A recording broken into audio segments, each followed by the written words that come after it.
Hello guys what's up. तो कैसे आप सब लोग। My name is Sohail Mansoori और आप सब लोग मुझे देख रहे हो मंसूरी क्लासेस पे। दोस्तों, केमिकल बॉन्डिंग के लास्ट लेक्चर में हम लोगों ने डिस्कस किया था MOT, मॉलिक्यूलर ऑर्बिटल थ्योरी। और मॉलिक्यूलर ऑर्बिटल थ्योरी को हमने कुछ हिस्से तक पढ़ लिया था। उसके इंपॉर्टेंट पॉइंट्स मैंने आप लोगों को बता दिए थे और मैंने लास्ट लेक्चर में टू बी कंटिन्यू मैंने लिखा था एंड के अंदर, अगर आप देखा हो तो उसी लेक्चर को मैं वहां से आगे बढ़ा रहा हूं। कल किसी रीजन की वजह से लेक्चर वहीं तक हम अपलोड कर पाए, तो आज उसके बाद का जो लेक्चर है बड़ा इंपॉर्टेंट लेक्चर है। तो आज के लेक्चर में हम लोग डिस्कस करेंगे कि किस तरीके से मॉलिक्यूल का इलेक्ट्रॉनिक कॉन्फ़िगरेशन लिखा जाता है, किस तरीके से मैग्नेटिक प्रॉपर्टी को समझाया जाता है, किस तरीके से उसकी कलर प्रॉपर्टी को समझाया जाता है। तो आप लोगों को सब समझ में आएगा अगर आप लोग मेरे साथ लेक्चर के एंड तक बने रहेंगे तो। और अगर आपको कुछ प्रॉब्लम आती है लेक्चर को देखने के बाद भी, आपके लिए कमेंट बॉक्स हाजिर है, आप कमेंट बॉक्स में कमेंट कर दीजिए। और आप लोगों से इतनी सी गुजारिश है, अगर आप लोग इस YouTube चैनल पर नए हैं तो नीचे सब्सक्राइब का साइन लिखा हुआ है, उसको सब्सक्राइब कर दीजिए और बेल आइकन को दबा दीजिए ताकि न्यू वीडियोस की अपडेट आपको मिल जाए। और अगर आपको लेक्चर पसंद आए तो लाइक और शेयर जरूर कर दीजिए, दबा के लाइक और शेयर करिए। तो गाइज, आज के लेक्चर में हम लोग क्या कवर करने जा रहे हैं, जैसे हम लोगों ने डिस्कस किया था कि MOT हुंड व मुलिकन के द्वारा दी गई। उसके बाद मैंने आप लोगों को बताया था कि MOT के अंदर क्या होता है कि ये केवल 20 इलेक्ट्रॉन तक ही लागू होती है।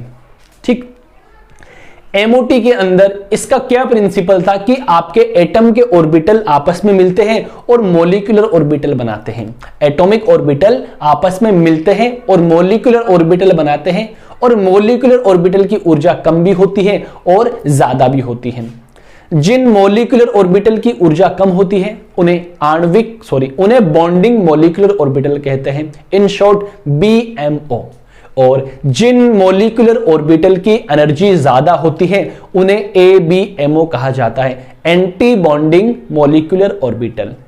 ये मैंने आपको बता दिया था।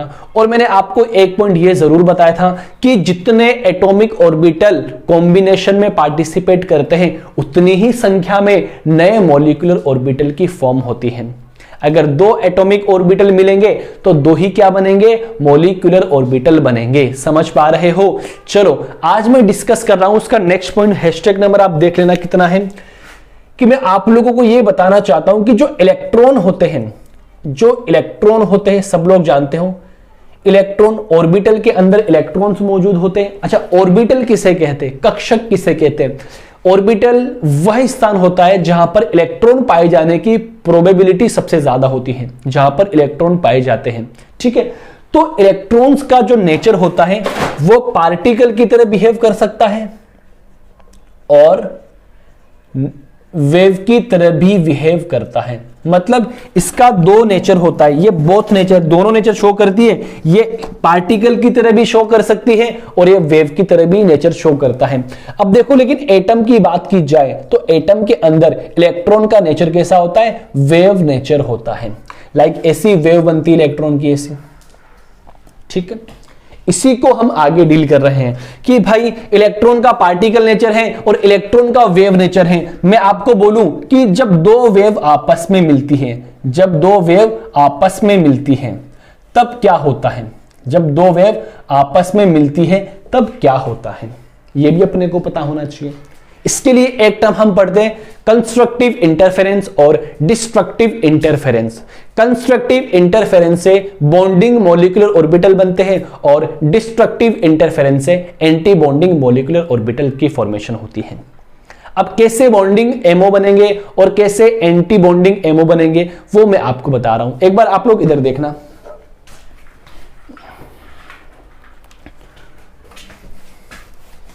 जी, ये मैंने आपको बता दिया है कि इलेक्ट्रॉन का नेचर कैसा होता है। मानो ये कोई आपका एक ऑर्बिटल है, सुनना इधर ध्यान से, ये आपका कोई एक ऑर्बिटल है 1s। ओके, इसके पास माना एक इलेक्ट्रॉन मौजूद है और ये आपका दूसरा ऑर्बिटल है, वो भी कौन है, 1s है। 1s, इसके पास भी क्या है, एक इलेक्ट्रॉन मौजूद है। ये दोनों माना इस इलेक्ट्रॉन का एक वेव फंक्शन जिसको हम जाई से रिप्रेजेंट करते हैं, जाई 1 और इसको बोलते हैं Xy2। इलेक्ट्रॉन का वेव फंक्शन है, ये वेव फंक्शन Xy1 है और ये वेव फंक्शन क्या है, Xy2 है। अगर ये कंस्ट्रक्टिव इंटरफेरेंस करते हैं, कंस्ट्रक्टिव इंटरफेरेंस करते हैं तो आपके क्या बनाते हैं, आपके बनाते हैं बॉन्डिंग मॉलिक्यूलर ऑर्बिटल बनाते हैं। क्या बनाते हैं, बॉन्डिंग मॉलिक्यूलर ऑर्बिटल बनाते हैं।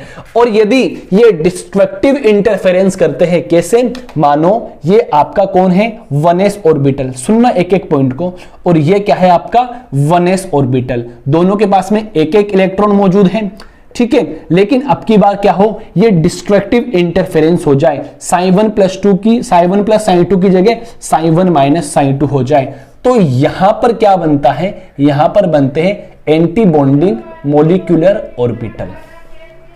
ओके, इनकी एनर्जी क्या होती है, लो होती है, इनकी एनर्जी क्या होती है, लो होती है, और इनकी एनर्जी क्या होती है, हाई होती है। ओके, आप सब लोग जानते हो जिनकी एनर्जी लो होती है वो क्या होते हैं, स्टेबल होते हैं। क्या होते हैं, स्टेबल होते हैं। और जिनकी एनर्जी हाई होती है वो क्या होते हैं, अनस्टेबल होते हैं। इतनी बात आपको समझ में आ गई होगी। मैंने क्या बोला, जब एटॉमिक ऑर्बिटल में कंस्ट्रक्टिव इंटरफेरेंस होता है तो BMO बनते हैं, और डिस्ट्रक्टिव इंटरफेरेंस होता है तो ABMO बनते हैं। चलो मैं आपको बताता हूं कंस्ट्रक्टिव इंटरफेरेंस और डिस्ट्रक्टिव इंटरफेरेंस क्या होता है। चलो देखना इधर, मानो कि ये आपका Ψ1 है, ये आपका Ψ1 है, ये इलेक्ट्रॉन की वेव है, और ये आपका क्या है, Ψ2 है, ये दूसरे इलेक्ट्रॉन की वेव है। अगर ये दोनों कंस्ट्रक्टिव, इधर लिखता हूं पूरा मैं, कंस्ट्रक्टिव इंटरफेरेंस करते हैं, इंटरफेरेंस करते हैं, मतलब Ψ1 प्लस Ψ2 होता है, तो आपके क्या बनेगा, ये दोनों वेव क्या हो जाएगी, ऐड हो जाएगी, और कुछ इस तरीके से आपका बन जाएगा। तो कंस्ट्रक्टिव इंटरफेरेंस से क्या बनते हैं, बॉन्डिंग मॉलिक्यूलर ऑर्बिटल, बंधित आणविक कक्षक, और ये क्या होते हैं, स्टेबल होते हैं। समझ पा रहे हो, क्या होते हैं, स्टेबल होते हैं। लेकिन अगर मैं सेम कहानी बात करूं, ये आपके पहले इलेक्ट्रॉन की वेव है और ये आपके दूसरे इलेक्ट्रॉन की वेव है, अगर इनमें डिस्ट्रक्टिव इंटरफेरेंस हो रहा है, डिस्ट्रक्टिव इंटरफेरेंस हो रहा है, मतलब इधर देखना आप सब लोग, डिस्ट्रक्टिव इंटरफेरेंस। ओके, हम फिजिक्स में पढ़ते भाई इंटरफेरेंस, मतलब Ψ1 माइनस Ψ2 हो रहा है, तो आपके क्या बनेंगे, आपके बनेंगे एंटी बॉन्डिंग मॉलिक्यूलर ऑर्बिटल, और ये क्या होते हैं, अनस्टेबल होते हैं या लेस स्टेबल होते हैं। समझ पा रहे हो, ये आपके क्या बना दिया मैंने, बॉन्डिंग मॉलिक्यूलर ऑर्बिटल और एंटी बॉन्डिंग मॉलिक्यूलर ऑर्बिटल। तो दोस्तों आपको एक बात ये पता होनी चाहिए कि जब कंस्ट्रक्टिव इंटरफेरेंस होता है तो बंधित आणविक कक्षक बनते हैं, और जब डिस्ट्रक्टिव इंटरफेरेंस होता है तो विपरीत बंधित आणविक कक्षक बोलते हैं। एंटी बॉन्डिंग मॉलिक्यूलर ऑर्बिटल के लिए एक टर्म यूज करते हैं हम जिसको स्टार से रिप्रेजेंट करते हैं। किससे, स्टार से रिप्रेजेंट किया जाता है, स्टार से रिप्रेजेंट किया जाता है। और बॉन्डिंग को नॉर्मल ही हम यूज करते हैं, जैसे ये सिग्मा बॉन्डिंग है और सिग्मा बॉन्ड एंटी बॉन्डिंग लिखना हो तो सिग्मा स्टार लिखा जाता है। ये पाई बॉन्डिंग है और पाई एंटी बॉन्डिंग लिखना हो तो पाई पे क्या लगा दो, स्टार लगा दो। समझ पा रहे हो, इतनी बात आपको समझ में आई। अगर आप डायरेक्टली ऐसा बोलना चाहो, देखो इधर, और इनको भी ना याद करो, तो अगर आप ऐसा बोलना चाहो, देखो यहां पे लिख रहा हूं कि ये आपका 1s ऑर्बिटल है, सुनना, और ये आपका क्या है, 1s ऑर्बिटल, दोनों के पास में एक एक इलेक्ट्रॉन मौजूद है। अब इसमें दो कंडीशन फॉलो होती है। अगर Ψ1 प्लस Ψ2 हो जाए, Ψ1 प्लस Ψ2 हो जाए, तो ये कौन सा ऑर्बिटल बनेगा, बॉन्डिंग मॉलिक्यूलर ऑर्बिटल बनेगा। और अगर Ψ1 माइनस Ψ2 हो जाए तो ये कौन सा मॉलिक्यूलर ऑर्बिटल बनेगा, anti bonding molecular orbital generate होगा। ठीक है, ये किससे बना, कंस्ट्रक्टिव इंटरफेरेंस से, ये डिस्ट्रक्टिव इंटरफेरेंस से बना है। इसको हम स्टार से रिप्रेजेंट करते हैं, और इसकी एनर्जी क्या होती है, लो एनर्जी। क्या होती है, लो एनर्जी। इसकी क्या होती है, हाई एनर्जी होती है। ठीक है, इतनी बातें आपको पता होनी चाहिए। समझ पा रहे हो? तो मैंने आपको बता दिया किस तरीके से बॉन्डिंग मॉलिक्यूलर ऑर्बिटल की फॉर्मेशन होती है और किस तरीके से एंटी बॉन्डिंग मॉलिक्यूलर ऑर्बिटल की फॉर्मेशन होती है। ओके, अब हम क्या डील करेंगे? हम डील करेंगे शेप ऑफ द ऑर्बिटल। कौन से ऑर्बिटल? मॉलिक्यूलर ऑर्बिटल की शेप कैसे होती है। जैसे सिग्मा मॉलिक्यूलर ऑर्बिटल कैसा दिखाई देता है, सिग्मा एंटी बॉन्डिंग कैसा दिखाई देता है, पाई बॉन्डिंग कैसा दिखाई देता है और पाई एंटी बॉन्डिंग कैसा दिखाई देता है। समझ पा रहे हो? फटाफट इसका स्क्रीनशॉट ले लीजिए, फिर मैं मेरे नेक्स्ट सेगमेंट की ओर मूव करता हूं।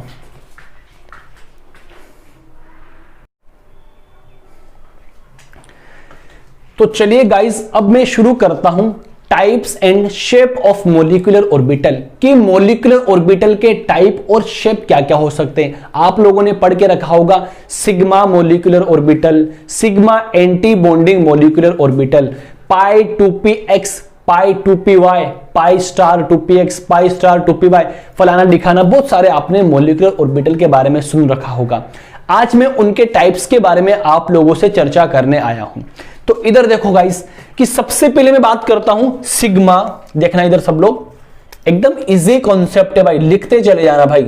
Sigma molecular orbital, sigma molecular orbital. Okay, देखो सब समझ में आएगा आप लोगों को। सिग्मा मॉलिक्यूलर ऑर्बिटल, ठीक है। चलो एक सेकंड रुकना, पानी पी लो एक बार।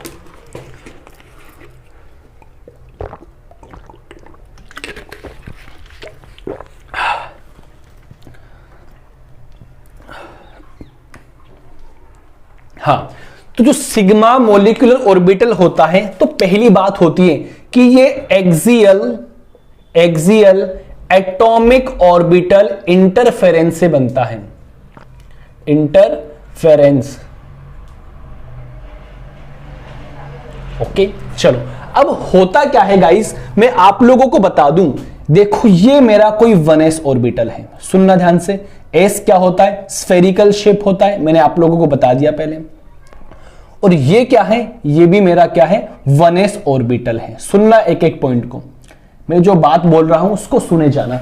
ये 1s है और ये भी क्या है? 1s है। मैं इसको Zi1 बोलूं और इसको क्या बोल दूं? Zi2 बोल देता हूं। समझ लिए? एक को मैंने Zi1 बोला और एक को मैंने क्या बोल दिया? Zi2 बोला। अब एक बात बताओ, मैं यहां पे करवा दूं कंस्ट्रक्टिव इंटरफेरेंस। क्या करवा दूं? Constructive interference. आप इतना जानते हो क्या बनेगा? बॉन्डिंग मॉलिक्यूलर ऑर्बिटल, क्योंकि कंस्ट्रक्टिव इंटरफेरेंस से बॉन्डिंग मॉलिक्यूलर ऑर्बिटल बनता है। चलो, तो ये जो बनेगा ये सिग्मा बनेगा। क्या बनेगा? सिग्मा 1s बनेगा। क्यों? क्योंकि सिग्मा से सिग्मा बॉन्ड बन रहा है और किस ऑर्बिटल से बन रहा है? 1s ऑर्बिटल से बन रहा है। और इसकी शेप कुछ इस तरीके से होती है भाई, ये देखो ऐसी होती है। इसकी शेप कैसी होती है? कुछ इस तरीके से होती है। समझ पा रहे हो? तो ये मेरा क्या बन गया? Sigma 1s। इसको मैं बोल दूं sigma 1s bonding molecular orbital. Sigma 1s bonding molecular orbital, या खाली सिग्मा 1s लिखोगे तो भी आपका काम हो जाएगा। समझ लिए? लेकिन देखो इसी को मैं अगर ऐसे आपको समझाऊं, देखो ये आपका कौन है? Sigma 1s। सॉरी, ये कौन है? 1s orbital. और ये भी कौन है आपका? 1s orbital. लेकिन अब की बार यहां पे मैंने क्या करवा दिया? यहां पे मैंने डिस्ट्रक्टिव इंटरफेरेंस करवा दिया। क्या करवा दिया? डिस्ट्रक्टिव इंटरफेरेंस करवा दिया। आपको इतना पता है कि डिस्ट्रक्टिव इंटरफेरेंस से सिग्मा बॉन्ड बनेगा लेकिन वो एंटी बॉन्डिंग बनेगा। तो आप इतना तो लिख सकते हो कि सिग्मा स्टार 1s बनेगा। क्या बनेगा? सिग्मा स्टार 1s बनेगा। क्यों? स्टार का मतलब क्या होता है? मैंने अभी आपको बताया, एंटी बॉन्डिंग के लिए एक टर्म यूज कर रहे, that is star. Anti bonding तो बन चुका है, अब इसकी शेप कैसी होती है वो मेरे को पता होना चाहिए। चलो करें शुरू। चलो देखो आप लोगों को इतना पता लग चुका है, अब मुझे क्या करना है? सिग्मा स्टार 1s की शेप का पता लगाना है। तो देखो सिग्मा स्टार 1s की शेप कुछ इस तरीके से होती है। ओके, अब देखो भाई यहां पे क्या होता है कि ये एक नोडल प्लेन आती है। क्या आती है? Nodal plane. इसको मैं क्या बोलता हूं? Nodal plane. सर ये नोडल प्लेन क्या होती है? नोडल प्लेन उस जगह को कहा जाता है जहां पर इलेक्ट्रॉन की पाए जाने की संभावना नगण्य होती है। नोडल प्लेन उस प्लेन को कहा जाता है जहां पर इलेक्ट्रॉन के पाए जाने की संभावना नगण्य होती है। आप लोगों से कोई ऐसा पूछ ले सिग्मा स्टार 1s में कितनी नोडल प्लेन आती है, तो आपका आंसर क्या आएगा? एक नोडल प्लेन आती है। सिग्मा 1s में कितनी आएगी? एक भी नहीं आएगी। क्लियर है? चलो मैं आगे इसको डील करूं तो क्या आप इसको ऐसा लिख सकते हो क्या? और मैं इजी बताऊं, ये आपका कौन है? 1s है। कौन है? 1s है। ये कौन है? आपका 1s है। ये आपस में क्या होते हैं? मिलते हैं और दो तरीके के मॉलिक्यूलर ऑर्बिटल बनाते हैं। दो तरीके के मॉलिक्यूलर ऑर्बिटल बनाते हैं। ये तो कौन है? आपके एटॉमिक ऑर्बिटल। ये भी क्या है? आपका एटॉमिक ऑर्बिटल। ये तो एटम्स के ऑर्बिटल हैं। अगर मैं हाइड्रोजन की बात करूं तो अगर ये हाइड्रोजन का 1s1 है, ये दूसरे हाइड्रोजन का 1s1 है, तो यहां पे क्या होता है? यदि यहां पे कंस्ट्रक्टिव इंटरफेरेंस होता है या मतलब psi1 प्लस psi2 होता है तो क्या बनेगा? सिग्मा 1s बनेगा। और यहां पे डिस्ट्रक्टिव इंटरफेरेंस होता है मतलब psi1 माइनस psi2 होता है तो क्या बनेगा? Sigma star 1s। अब आप लोग कंपेयर करो, सिग्मा स्टार की एनर्जी सिग्मा 1s से ज्यादा होती है तो ये हाई एनर्जी का ऑर्बिटल बनता है और ये लो एनर्जी का ऑर्बिटल बनता है। देखो दो एटॉमिक ऑर्बिटल पार्टिसिपेट कर रहे हैं और दो मॉलिक्यूलर ऑर्बिटल की फॉर्मेशन हो रही है। क्लियर बात है? चलो तो आपको पता लग चुका है कि सिग्मा मॉलिक्यूलर ऑर्बिटल क्या हिसाब से शेप क्या होती है। ओके, फटाफट इसका स्क्रीनशॉट लो, फिर उसके बाद में मैं आपको बताता हूं कि पाई कैसे जनरेट होता है। इधर देखना भाई, बड़ा इंटरेस्टिंग टॉपिक है, एकदम शानदार है भाई, एकदम इजी तरीके से मैंने आप लोगों को बताया है। चलो अब मैं बताता हूं आप लोगों को पाई कैसे बनता है, कि उसकी शेप कैसे डिसाइड होती है। देखना दो बातें आपको यहां पे याद रखनी है। इधर देखो, जैसे आप सब लोगों ने सुना होगा कि N2 जो होता है, N2 जो होता है यहां पर नाइट्रोजन और नाइट्रोजन के बीच में 3 बॉन्ड होते हैं। N2 जो होता है यहां पर नाइट्रोजन और नाइट्रोजन के बीच में 3 बॉन्ड होते हैं। याद रखना 3 बॉन्ड में से एक तो सिग्मा बॉन्ड होता है और 2 पाई बॉन्ड होते हैं। यदि एटम और एटम के बीच में 2 बॉन्ड मौजूद हो तो एक सिग्मा होगा, एक पाई होगा। अगर 3 मौजूद हो तो एक सिग्मा होगा और 2 पाई होंगे। तो देखो यहां पे कौन सा बॉन्ड? एक सिग्मा, और यहां पे 2 कौन से बॉन्ड है? पाई बॉन्ड बनते हुए नजर आ रहे हैं। अब भाई इसका इलेक्ट्रॉनिक विन्यास की बात करूं तो आउटर मोस्ट का क्या आता है? 2p3। लास्ट वाला क्या आता है? 2p3। पूरा तो आप लोग जानते हो नाइट्रोजन का इलेक्ट्रॉनिक विन्यास 1s2 2s2 2p3, क्योंकि इसका एटॉमिक नंबर कितना होता है? 7 होता है। तो क्या 2p ऐसे बनेगा क्या? 2p बनाओ फटाफट, सब लोग बनाओ। ये 2p और ये 2p, इसके पास 3 इलेक्ट्रॉन मौजूद है और इसके पास भी 3 इलेक्ट्रॉन मौजूद है। ये px हो गया, ये py हो गया, ये pz हो गया, px हो गया, py हो गया, pz हो गया। अब इनमें से एक ऑर्बिटल से तो एक ऑर्बिटल इसका और एक ऑर्बिटल इसका, एक से तो सिग्मा बॉन्ड बनेगा और 2 ऑर्बिटल से पाई बॉन्ड बनेंगे। याद रखना नोटबुक के अंदर आपको डायरेक्टली मेंशन है। वैसे तो आप सिग्मा बॉन्ड किसी से भी बना सकते हो, लेकिन आप पढ़ते हो यहां पर कि यहां पे क्या होता है कि pz ऑर्बिटल और pz ऑर्बिटल मिलकर क्या बनाते हैं? सिग्मा बॉन्ड बनाते हैं। और px ऑर्बिटल py ऑर्बिटल मिलके पाई बॉन्ड बनाते हैं। इतनी बात क्लियर है? वैसे तो कोई भी बना सकता है, वैसे तो px मिलके भी सिग्मा बॉन्ड बना सकते हैं, लेकिन बुक के अंदर आप लोग देखोगे ना तो pz और pz मिलके क्या बनाते हैं? सिग्मा बॉन्डिंग बनाते हैं और ये 2 पाई बन गए। क्लियर बात है? देखो ये 2p है। अब ये सिग्मा कैसे बनेगा और ये पाई कैसे बनेंगे वो एक बार आप लोग समझ लो, ठीक है? जल्दी से समझना आप लोग। इसका स्क्रीनशॉट ले लो, फिर मैं पूरा रफ करता हूं या मैं यहीं पे डायरेक्टली बता देता हूं कि ये कैसे बनेगा।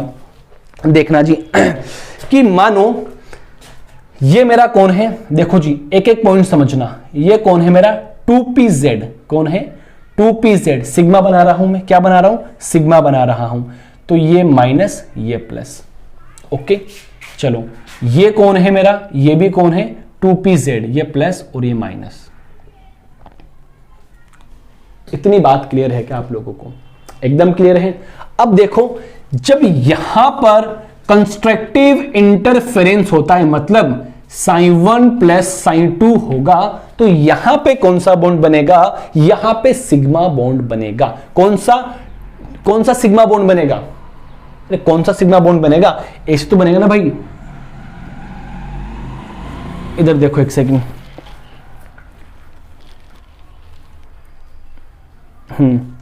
कौन सा बनेगा? हाँ, कौन सा बनेगा? 2pz ही तो बनेगा भाई। ये 2pz, ये 2pz, कौन सा बनेगा? 2pz।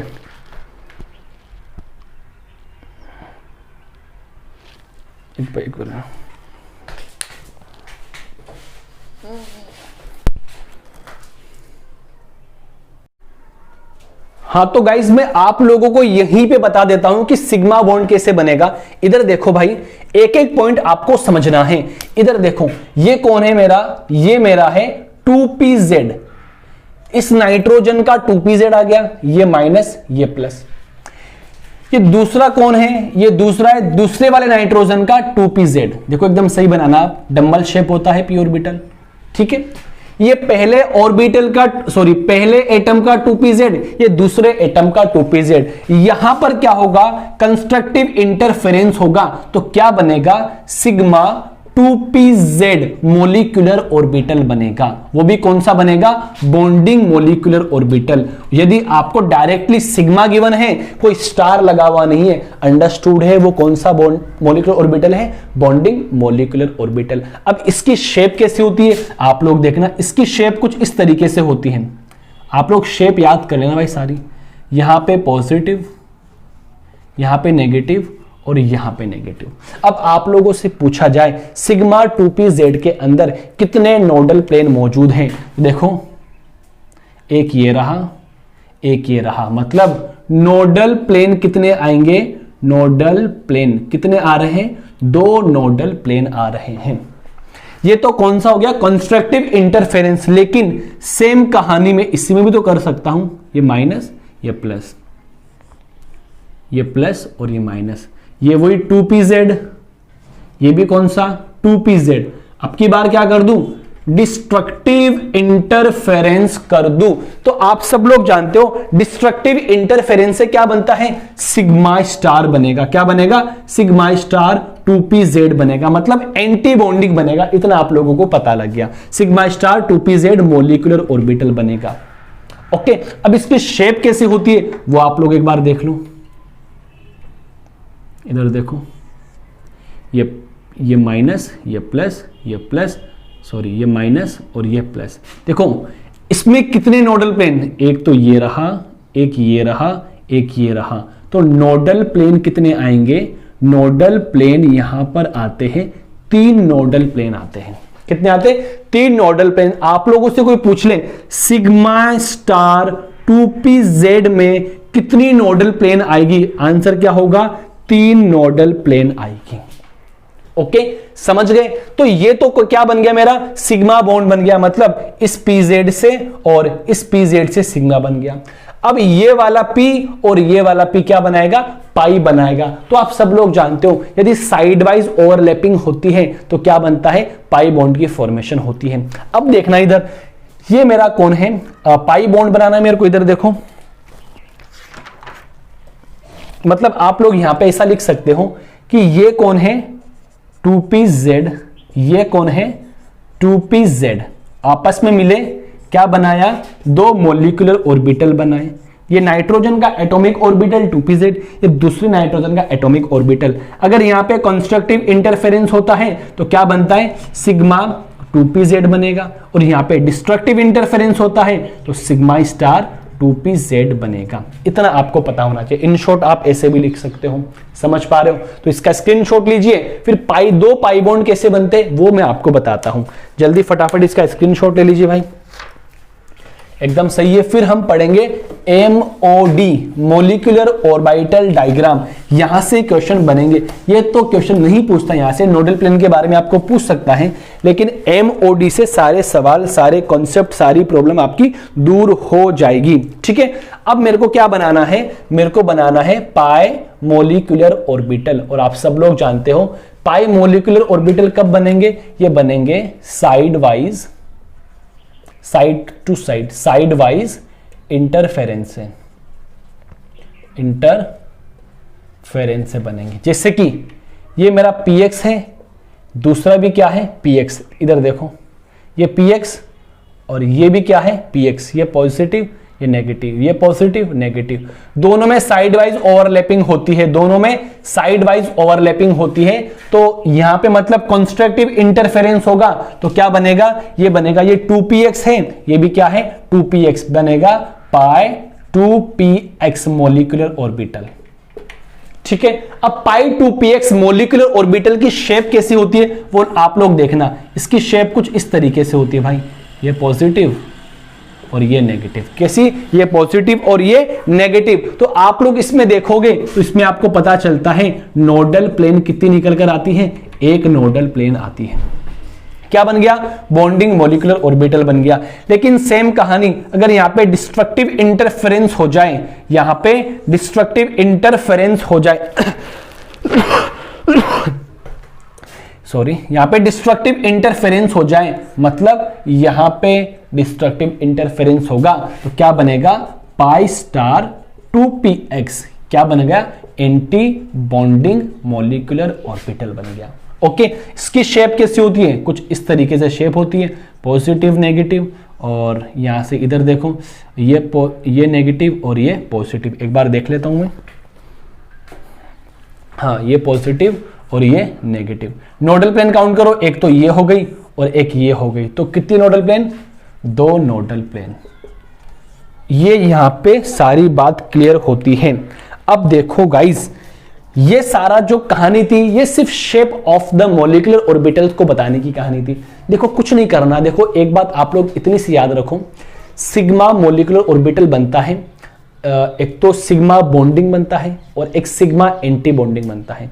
जब कंस्ट्रक्टिव इंटरफेरेंस होता है तो सिग्मा बी एमओ बनता है, और जब डिस्ट्रक्टिव इंटरफेरेंस होता है तो सिग्मा ए बी एमओ बनता है, या सिग्मा स्टार जिसको आप बोल सकते हो। सिग्मा स्टार में एक नोडल प्लेन आती है। अब मैं पाई की बात करता हूं, पाई से देखो नाइट्रोजन और नाइट्रोजन के बीच में 3 बॉन्ड मौजूद होते हैं, जिनमें से एक सिग्मा होता है और 2 पाई होते हैं। एक सिग्मा 2pz से बन रहा है, ठीक है। अब 2pz में कंस्ट्रक्टिव इंटरफेरेंस होगी तो क्या बनेगा? सिग्मा 2pz बनेगा, और डिस्ट्रक्टिव इंटरफेरेंस होगी तो क्या बनेगा? सिग्मा स्टार 2pz बनेगा। पाई कैसे बनता है? साइड वाइज ओवरलैपिंग से बनता है। साइड वाइज ओवरलैपिंग px और px में अगर साइड वाइज ओवरलैपिंग होगी और कंस्ट्रक्टिव इंटरफेरेंस होगा तो BMO बनेगा, और डिस्ट्रक्टिव इंटरफेरेंस होगा तो ABMO बनेगा। कितनी नोडल प्लेन आती है वो मैंने आपको बता दी है। नोडल प्लेन क्या होती है? जहां पर इलेक्ट्रॉन पाए जाने की प्रोबेबिलिटी नगण्य होती है। इसके बाद जो टॉपिक है बड़ा ही शानदार टॉपिक है, बहुत मजा आने वाला है। देखो क्या टॉपिक मैं आपको बता दूं, हम पढ़ेंगे MOD molecular orbital diagram, molecular orbital आरेख हम डिस्कस करेंगे। उसके बाद मैग्नेटिक प्रॉपर्टी डिस्कस करेंगे। उसके बाद हम लोग डिस्कस करेंगे कलर प्रॉपर्टी डिस्कस करेंगे, स्टेबिलिटी को हम डील करेंगे। ओके, इसका स्क्रीनशॉट ले लीजिए, मैं मेरे नेक्स्ट सेगमेंट की ओर मूव करता हूं।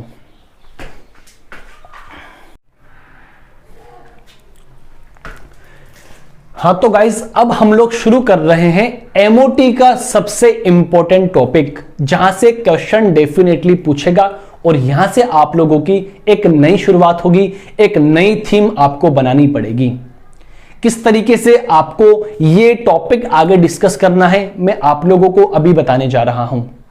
सबसे पहले याद करो कि हमको क्या करना है। आपसे कोई पूछ ले how to write electronic configuration of molecule, कि मॉलिक्यूल की इलेक्ट्रॉनिक कॉन्फ़िगरेशन आपको कैसे लिखनी पड़ेगी। कि आपको कोई मॉलिक्यूल दे दे और आपसे पूछें इसकी इलेक्ट्रॉनिक कॉन्फ़िगरेशन बताओ भाई, तो यह सवाल बड़ा इंपॉर्टेंट है। आप लोगों से पूछ ले बॉन्ड ऑर्डर बताओ भाई, किसका बॉन्ड ऑर्डर कितना आता है। आपसे पूछ ले वे 2 आयन दे दे और पूछ ले कि इनमें से कौन सा रंगहीन है और कौन सा रंगीन है, मतलब कौन तो कलरफुल है और कौन कलरलेस है। आपको स्टेबिलिटी कंपेयर करवा लें तो जितने भी सारे क्वेश्चंस हैं वो यहां से डील होने वाले हैं, एमओ डायग्राम से डील होने वाले हैं। ओके, आप लोगों को कुछ नहीं करना, बस थोड़ी देर मेरे साथ बने रहना है, उसके बाद में देखना सारे एग्जाम्पल, सारे जितने भी पॉइंट हैं आपको ऑटोमेटिकली क्लियर हो जाएंगे। जैसे आपको कोई ऑक्सीजन एटम का इलेक्ट्रॉनिक विन्यास पूछे तो आप जानते हो इसका एटॉमिक नंबर 8 होता है और इलेक्ट्रॉनिक विन्यास होता है इसका 1s2, 2s2 और 2p4। क्या होता है? 1s2, 2s2, 2p4 इसका इलेक्ट्रॉनिक विन्यास होता है। लेकिन अब मैं आपसे ऐसे पूछ लूं O2 का इलेक्ट्रॉनिक विन्यास बताओ, तो ये तो क्या है? आपका एटम है और ये क्या है? आपका मॉलिक्यूल है। ठीक है, तो एटम का इलेक्ट्रॉनिक विन्यास निकालना आसान होता है, मॉलिक्यूल का इलेक्ट्रॉनिक विन्यास निकालना भी आसान होता है अगर आपको एमओ डायग्राम आते हैं तो। मतलब इसका इलेक्ट्रॉनिक विन्यास आप लोग ऐसे नहीं निकाल सकते हो। तो सर हम कैसे निकालें? सवाल बनना चाहिए ना दिमाग में। तो अभी थोड़ी देर में आपको पता लग जाएगा। यहां से आप लोग सीखोगे आगे बॉन्ड ऑर्डर कैसे निकालते हैं, स्टेबिलिटी कंपेयर कैसे करते हैं, कलर प्रॉपर्टी और मैग्नेटिक प्रॉपर्टी।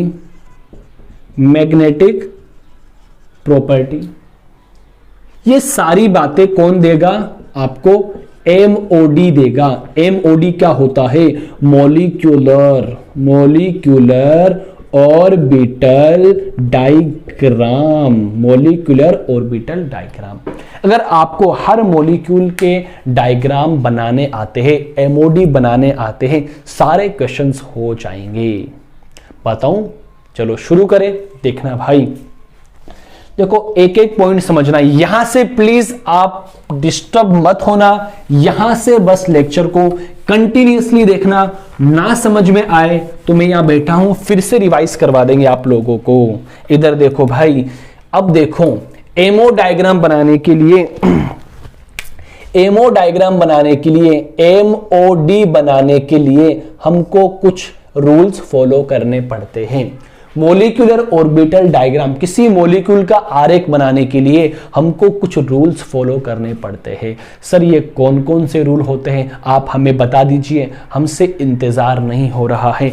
आप लोगों ने सुना होगा ऑफ-बाउ प्रिंसिपल। ऑफ-बाउ, देखो स्पेलिंग देख लेना, ऑफ-बाउ प्रिंसिपल। ओके, आपने सुना होगा पाउलीज लॉ, आपने सुना होगा। ऑफ-बाउ हो गया, पाउली हो गया, और आपने हंस लॉ या हुंस लॉ के बारे में सुना होगा। ये 3 रूल आपको पता है तो एमओ डायग्राम बन जाएगा। अगर ये रूल ही नहीं पता, एमओ डायग्राम बना ही नहीं सकते हो।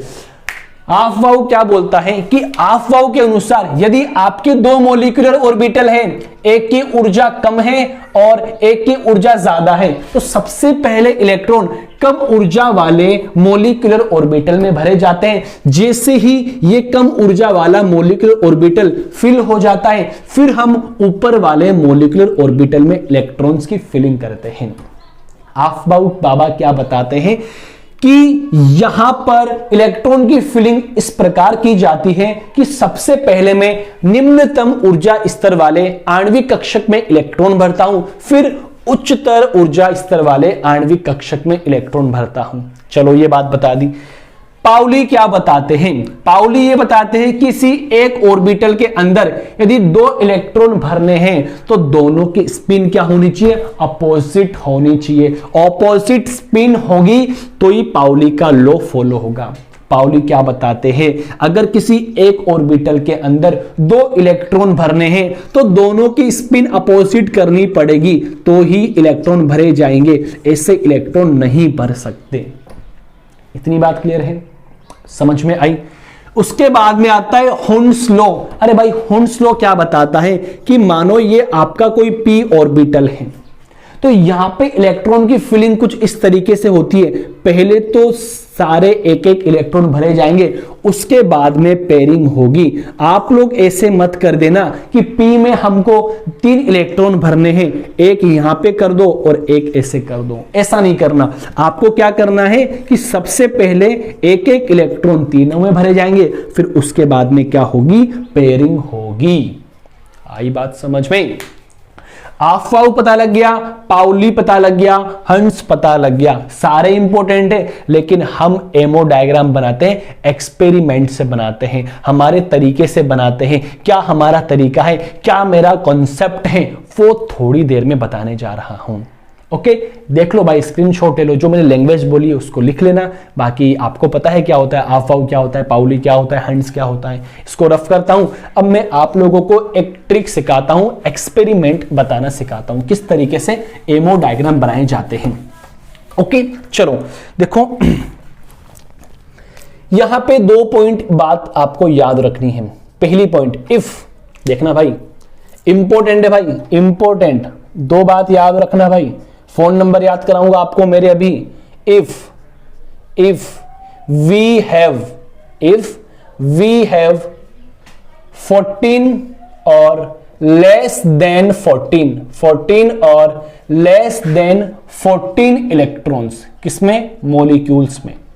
इफ वी हैव 14 और लेस देन 14 इलेक्ट्रॉन्स, तब आपको क्या ट्रेंड फॉलो करना है, आपको फॉलो करना है 1 1 1 1 2 1 2 1।